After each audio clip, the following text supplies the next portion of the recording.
Four wheeler market में कितने आए और चले गए, लेकिन इंडिया में हर दूसरी कार मारुति की ही बिकती है। मारुति पिछले 40 इयर्स में 25 मिलियन कार्स का प्रोडक्शन कर चुकी है और आने वाले दिनों में भी इनकी रफ्तार रुकने वाली नहीं। मारुति 800 से शुरुआत करके इस कंपनी की ओमनी, ऑल्टो, जिप्सी और स्विफ्ट जैसी सस्ती, reliable and fuel efficient cars ने एक आम मिडिल क्लास इंडियन को इमोशनली कनेक्ट कर लिया है। इस कंपनी की शुरुआत एक सरकारी कंपनी के रूप में तब हुई जब इंदिरा गांधी ने 1971 में प्राइम मिनिस्टर रहते अपने बेटे संजय गांधी की मौत के बाद एक पीपल्स कार को बनाने में दिलचस्पी दिखाई। क्या आज भी यह कंपनी इंडियन गवर्नमेंट की है? और क्या आपने नोटिस किया है कि मारुति सुजुकी के लोगो से अब मारुति का लोगो गायब हो चुका है? दोस्तों, वो दौर था 70s का जब इंडिया आजादी के बाद अपने पैर पर खड़ा होने की कोशिश कर रहा था। ज्यादातर कार्स विदेशों से इंपोर्ट होती थी और सिर्फ अमीर लोग ही इसे अफोर्ड कर सकते थे। हालांकि देश की सत्ता में बैठी कांग्रेस पार्टी और प्राइम मिनिस्टर इंदिरा गांधी एक पीपल्स कार को बनाने के लिए काफी सीरियस थे। एक ऐसी कार जो सस्ती, अफोर्डेबल और एफिशिएंट होने के साथ ही पूरी तरह से स्वदेशी हो। और उस समय इंदिरा गांधी के छोटे बेटे संजय गांधी की उम्र लगभग 25 साल थी, जो पढ़ाई में तो एवरेज थे, लेकिन शुरुआती पढ़ाई दून स्कूल से करने के बाद उनकी आगे की स्कूलिंग स्विट्जरलैंड के एक बोर्डिंग स्कूल से हुई। आखिर बेटे इंदिरा गांधी के जो थे,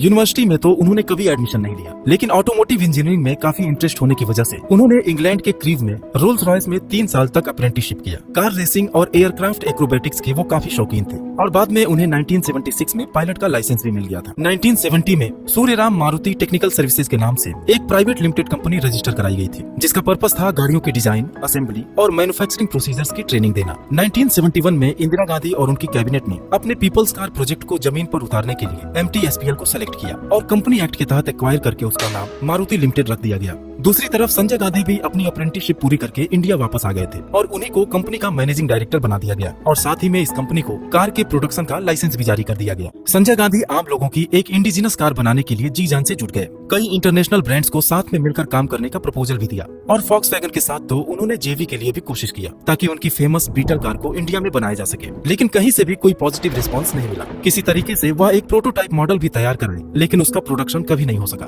अब मारुति का मैनेजमेंट बोर्ड ये समझ चुका था कि इस कंपनी में बहुत कुछ अच्छा नहीं होने वाला और पीपल्स कार का प्रोजेक्ट ठंडे बस्ते में जाने लगा। बाकी रही सही कसर 1975 में पूरी हो गई जब देश में इमरजेंसी लगा दी गई और संजय गांधी पूरी तरह से पॉलिटिक्स की तरफ डाइवर्ट हो गए। मारुति लिमिटेड कई तरह के नुकसान झेलती रही और इमरजेंसी के बाद जब साल 1977 में मोरारजी देसाई की जनता दल की सरकार बनी तो कंपनी को बंद कर दिया गया। फिर साल आया 1980 जब एक प्लेन क्रैश में संजय गांधी की डेथ हो गई और उसी साल केंद्र में फिर से कांग्रेस की गवर्नमेंट बनी। इंदिरा जी को संजय गांधी की डेथ से गहरा सदमा पहुंचा था। उन्होंने अपने बेटे के इंडिजिनस कार के ड्रीम को पूरा करने का निर्देश दिया और पब्लिक सेक्टर यूनिट के फादर कहे जाने वाले डॉक्टर वी कृष्णामूर्ति के एफर्ट से मारुति को एक नए नाम मारुति उद्योग लिमिटेड से फिर से शुरू किया गया और साल 1982 में जापान की famous automaker Suzuki motor corporation के साथ एक जेवी साइन किया गया कि शुरुआती 2 सालों में मारुति 40,000 गाड़ियां जापान से इंपोर्ट करेगी। और दोस्तों, सही मायने में मारुति की सक्सेस जर्नी की शुरुआत यहीं से हुई। एक कार इंपोर्टर की तरह काम करते हुए कंपनी ने हरियाणा के गुड़गांव में मारुति की पहली फैक्ट्री की नींव भी रख दी, जिसमें मैन्युफैक्चर हुई इंडिया की सबसे आइकॉनिक फैमिली कार मारुति 800 को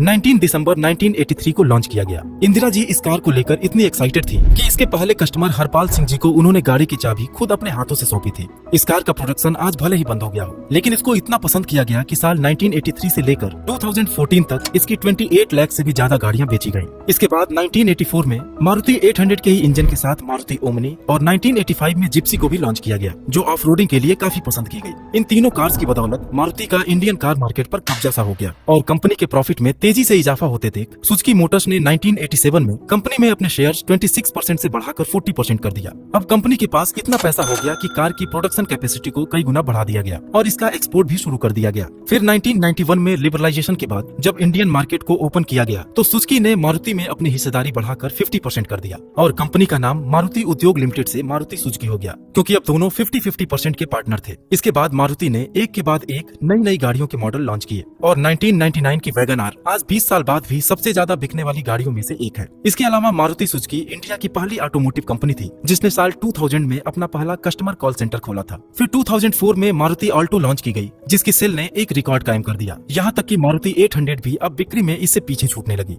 आने वाले सालों में मारुति अपनी कार्स को भारतीयों की जरूरत के हिसाब से ढालती रही। इसके बाद 2005 में उन्होंने अपनी हैचबैक मारुति स्विफ्ट लॉन्च की, जिसने फिर एक बार मार्केट में धूम मचा दिया। फिर 2008 में स्विफ्ट डिजायर, 2010 में ऑल्टो K10 और मारुति इको की मदद से कंपनी ने 2012 तक 10 मिलियन कार्स के सेल का रिकॉर्ड बना दिया। लेकिन दोस्तों, दरअसल कंपनी के मानेसर प्लांट में वर्कर्स और मैनेजमेंट के बीच कुछ कॉन्फ्लिक्ट हुआ और बात मारपीट और आगजनी तक पहुंच गई। गुस्से में वर्कर्स ने प्लांट के एक बड़े हिस्से को आग के हवाले कर दिया। काफी लोग इंजर्ड भी हुए और सिचुएशन आउट ऑफ कंट्रोल हो गया, जिससे मजबूरी में प्रशासन को मानेसर प्लांट पर ताला लगाना पड़ा। लगभग 1 महीने तक प्रोडक्शन रुका रहा और मारुति को रोजाना 75 करोड़ रुपीस का नुकसान हुआ। लेकिन फिर जोरदार कमबैक करते हुए इसी साल लॉन्च हुए अर्टिगा की सेल्स ने इस मुश्किल घड़ी को भी पीछे छोड़ दिया। दोस्तों, सुजुकी लगातार अपने स्टेक मारुति सुजुकी में बढ़ाती गई और आज उनकी हिस्सेदारी बढ़कर 56% से भी ज्यादा हो गई है। यानी आज अगर देखा जाए तो मारुति सुजुकी का पूरा कंट्रोल जापान की सुजुकी के पास है। तो आखिर इंडियन गवर्नमेंट की हिस्सेदारी का क्या हुआ? दरअसल 2003 के बाद से ही इंडियन गवर्नमेंट ने अपने ज्यादातर स्टेक सुजुकी को ही सेल कर दिए थे और 2007 आते आते वो पूरी तरह से मारुति सुजुकी से एग्जिट हो गए। इसलिए आज सुजुकी के 56% स्टेक के अलावा बाकी बचे ज्यादातर stake mutual funds, financial institutions और FIIs के पास है। 2015 में मारुति ने अपने प्रीमियम कार्स को सेल करने के लिए एक प्रीमियम डीलरशिप नेक्सा की शुरुआत की थी, जिसके through S cross, Ciaz, Baleno, Ignis और SL6 जैसी प्रीमियम कार्स सेल की जाने लगी। और साथ ही मारुति के लोगो में भी एक मेजर बदलाव किया गया ताकि मारुति का लोगो भी मर्सिडीज और ऑडी की तरह प्रीमियम दिखने लगे। आज मारुति सुजुकी के 3 मैन्युफैक्चरिंग प्लांट इंडिया में हैं, जिनकी combined production capacity 22,50,000 cars per year है। और अगर लास्ट ईयर की सेल्स फिगर को देखा जाए तो उन्होंने लगभग 20 लाख कार्स को सेल किया है। आज 42% मार्केट शेयर के साथ मारुति अपने 3,500 डीलरशिप के जरिए देश के कोने कोने में मौजूद है और हाईली रिलायबल और लो मेंटेनेंस की वजह से सबकी पहली पसंद बनी हुई है।